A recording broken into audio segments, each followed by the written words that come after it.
Hello, this is Brad Wiseman, and you're listening to Real Estate and You. I've got a special guest here today, somebody from our office, actually, which is kind of cool. And it's not Mark, and it's not Susan, and it's not John Gerhardt, and it's not all the other people.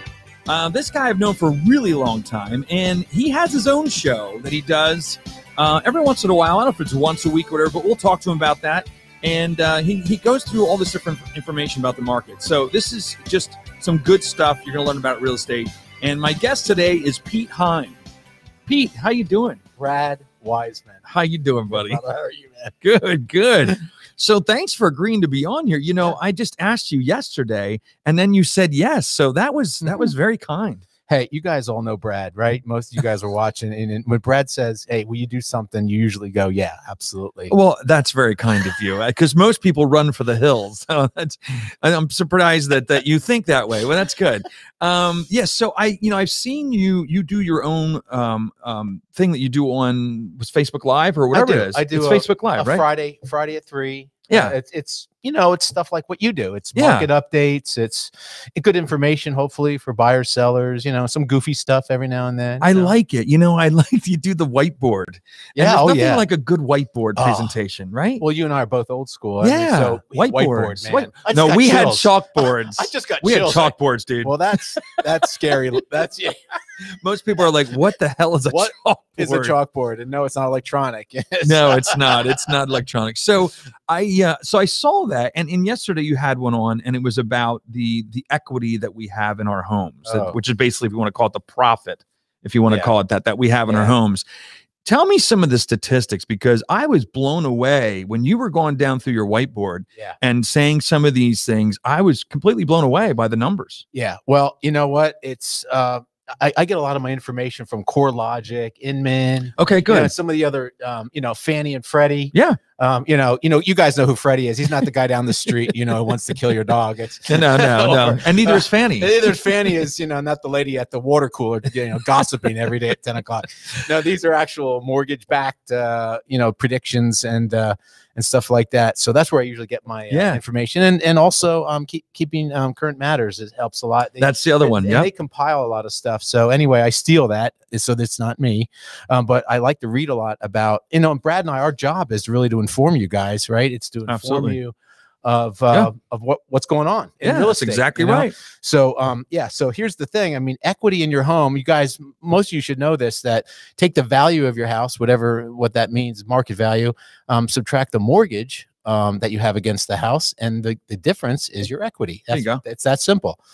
So 38% of homes are mortgage free right now. Yeah, okay? that number really blew my mind. Yeah. And but in a way, it makes sense, because there's a lot of cash buyers that came out of the woodwork, which we've never seen this many cash buyers. No, we haven't. And in our career, it's crazy. Yeah, it's good. Yeah, because it's good. But you've just so people know, career wise, I mean, I'll be 37 years. Yeah, in June. You're in longer. But I'll be 29 years in July. Well, but this is obviously not your first rodeo. You've seen the ups and downs. So, absolutely. Yeah, during our career, we haven't seen that. No, we haven't seen it. So 38% means, dude, I mean, 62% of people are mortgaged. That's what that means. I know, it's incredible. I like back in 08, I think it was like, I thought it was 100%. 89. I know, but it was a lot higher. Yeah. So what's happened? Okay, so over this past year, people have gained $26,300 in equity. What is it again? Year. How much? $26,300 in 2020. Now, this is national. This is a national. So it's an average. Right. Yeah. Right. Got it. So that's a lot of money. But that means people have done more. That's right. Yeah. That's right. People have done more. Right. So some people have done less. Probably the urbans. Some of the urban areas. Exactly. Right. But we all know that the rurals and suburbans are hot. Yeah, they're kicking butt. Right. And that is incredible. I mean, think about buying a stock where you can make $26,000 in 1 year as an average. As an average. I mean, you can. How much money do you need to invest to do that? Let's think about that a second. $5 million. Okay, well, 5%. Let's just say it's $100,000. You're making 6% a year. Right. That would be $6,000. That's $6,000. Yeah. So no, 20. No, you can't get it. You can't get it in the market. No, you can't. Sorry, brokers out there, you financial guys. Even though we're not that good at the numbers, we know we're looking at each other and wait. Oh, I got to carry the zero. Well, I went got to Conrad Weiser, so yeah. Well, I'm Wilson, so not much different there. But anyway, so and here's the other thing, Brad. Out of the homes that are mortgaged, Yeah. on average, again, people have over $200,000 of equity. Wow. So that's amazing. I mean, that's crazy. It is crazy. So that's what's going on, guys. Yeah. That's amazing. Sell your house. Watch your hand over there. Why? What's People are going to think there's an earthquake going on when they're recording. Sorry, man. I'm a hand banger. I am too, man. No, I'm a hand. Oh, dude, I constantly move my hands. I might around. bang the table here for a second and we'll all go flying. Sorry. Anyway. So what are any other stats you got so, there? So appreciation up 16% on average last year. Berks County was 10.2. Now appreciation is your growth. Yeah, that's how much growth. That's what you sat on your butt all year last year. You made your mortgage payment and your house went up 10%. So if you had a $300,000 house, you now have a $330,000 house. Wilson Schools, I think, was 11%. Wilson was 11. Yeah. And Berks on average was 10.2. That is phenomenal. I mean, there might have been some areas. That means there was school some districts areas that were higher. Yeah, absolutely. I think Wyomissing probably. Yep. Could have been higher in certain areas. Reading was high. Well, yeah, and that's true. Reading, that could have been, because of the lack of inventory. Well, that's your starting point. That's your first time buyer. That's your starting point. Exactly. So when you look at it that way, the starting point of the buyers, they're going to pay a lot more because there's no homes. Yep. Yeah, and it's the whole trickle up, trickle down. Yeah. I mean, every price range we have is showing a major lack of inventory. Sorry. Yeah. Now get this stat. You ready? Can't wait. In 2008, everyone knows what happened. It was a bust, right? Yeah, I had to sell my Corvette. That's oh, that sucks, Brad. Really?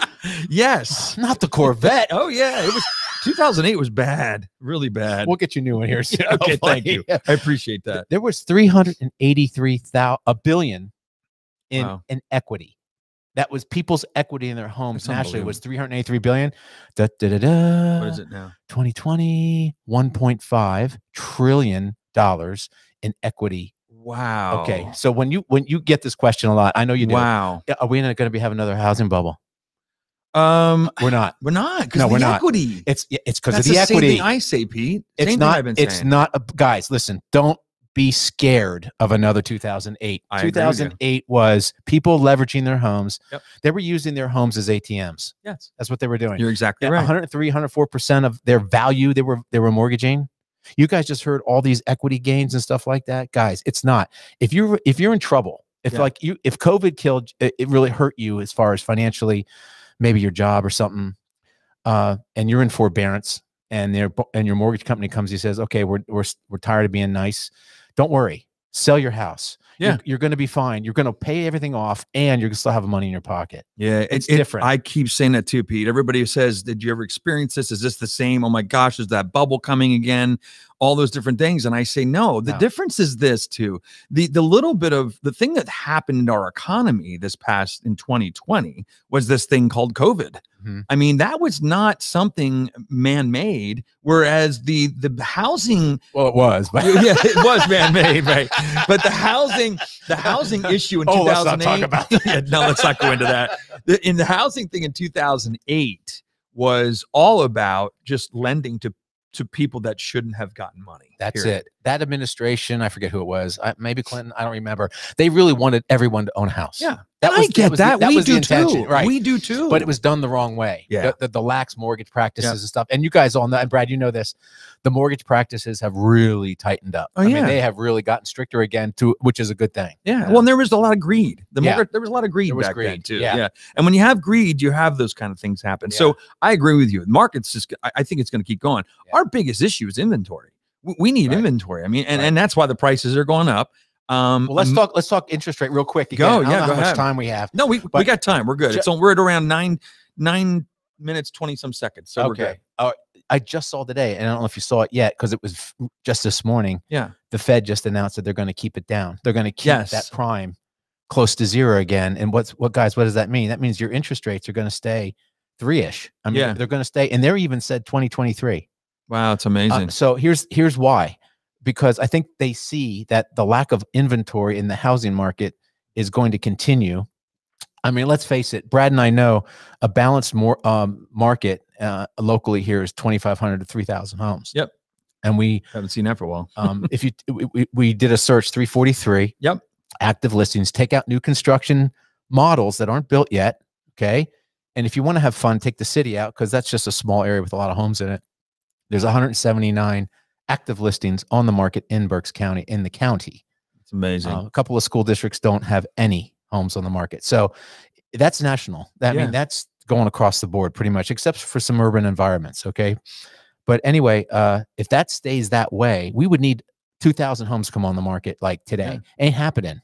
Ain't going to happen. No, and it's not going to, and it's going to be really hard to make that back. Now, I don't want to sound discouraging to buyers. You will find a house. Oh, it's going to happen. It's just going to take time. Yeah. You got to be patient. You got to be patient. This is you have to be very patient in this market as a buyer. You will find a house. You will find a house that you absolutely love. It's just going to take some time. That's all. And you got to be flexible. Got to be flexible. You got to listen to your real estate professional, what they're advising you to do. Yep. Absolutely. And you just do it. Absolutely. So the rates, so they're going to hang around the same. They might bump a little bit and bump down a little bit, but I don't think they're going to move much either. And you said to me before we actually started recording is that you think the prices are not capped. You think there's still there's some upside yet to this pricing. Yeah. I think the highest the pricing got was 2006, I want to say. Probably. Before the bubble hit, right? Yeah, it was probably around there. I think it was 2007. Yeah. Yep. There was a KCM graphic that just came out. I think it was yesterday. We are not there yet. Is that on a national level? This is national. National. Okay. Yeah, this is so national. There's pockets. There are pockets. In Berks County, that might be different. Like I said, we talked about my house before we got on here, and I know I'm definitely over where it was in 2007. Okay. I'm definitely over the value where it was. And what's interesting is everybody in our community is over where the value was. And I think it's just a part of school district location, things like that. And you bring all those things together, and sometimes there's pockets that appreciate faster. Right. That's it. But you're right. I don't know, where is this top going to be? When are we going to be at the top? Like, we don't know. You can never predict that. Well, and we shouldn't worry. Yeah. Because affordability. There's people maybe are confusing these appreciation rates going crazy. Yeah. Oh my God, I'm never going to be able to afford a house. Right. Right. Au contraire. Yeah. Okay. Because of rates. Right.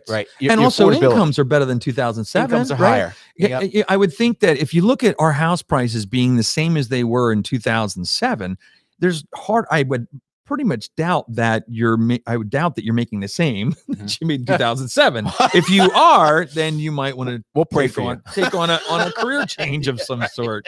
But yeah, seriously, I think that's what you have to look at too, is that, so we're kind of back. I never thought we would be where we are right now. Again, I just never thought that. No. And there was another graphic I saw. Okay. A $350,000 house right now.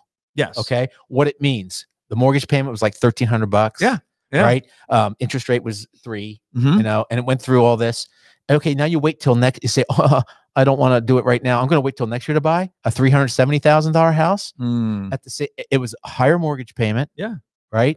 It may be slightly higher interest rate. Yep. Right. And guess what? Your equity gain was 0.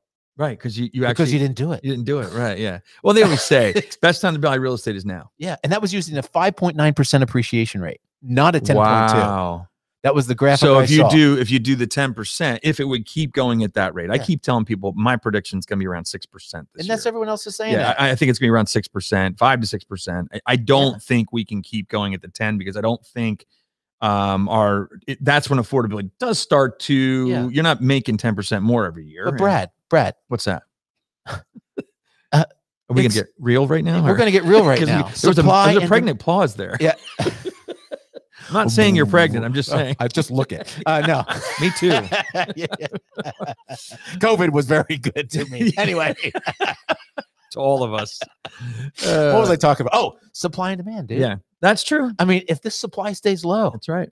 Then there's nothing other than the lack of supply that's going to drive the prices to continue to go up. Yeah. And maybe not to the rate of 10.2. Right. I hope not. Yeah, no, I hope not maybe too. 6. 3, we always thought 3 or 4 appreciation is always good. Yeah. 3 and 4% is that kind of stays. Yeah, it stays with the norm. Yep. But we're not normal times. No, we're not. We are I'm not going to call it a crisis. I'm not. No. It's a challenge. Yeah. We have a bit of a challenge right now where there's not many homes in the market. Yeah, right. Absolutely. And For every challenge, usually when there's challenges, there's things that come up. And one of the things that was starting, and I've brought this up with Justin Perella on here, and something that a lot of people forgot. I don't know if you remember this. In 2007, when the prices got as high as they did, they had just started talking about 40-year mortgages. I do. Do you remember that? I do. And then the market took a dump, and it went away. It went away. It wasn't needed. Right.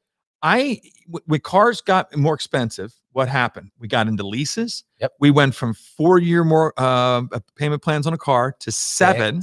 Okay. Because what you have to do when things go up and the affordability gets tougher, you have to spread it out over a longer period of time. Right. So I'm wondering if at some point you're going to start seeing the little bit of chatter about a possible 35-year or 40-year mortgage. Because nobody ever pays the 30 years anyway. No. So what you would be doing is almost like a lease. Pay for the time that you're there. Yeah, right. In a way, you know?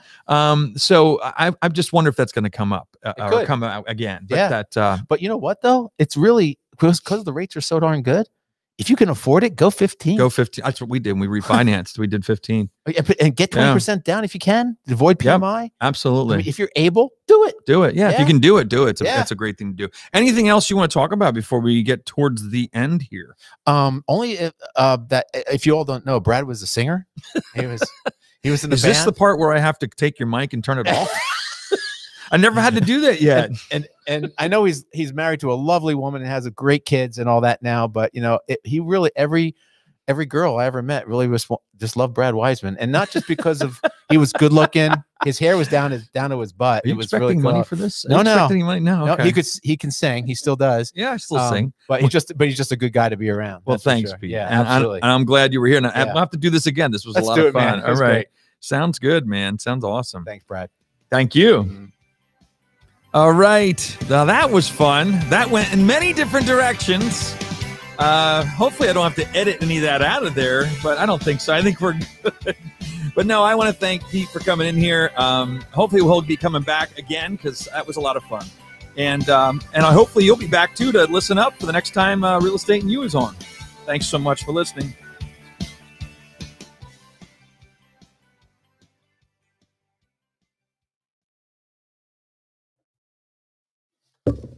And we're still live on Facebook, so we have to turn that off. Uh-oh. That's all right. No, we're just high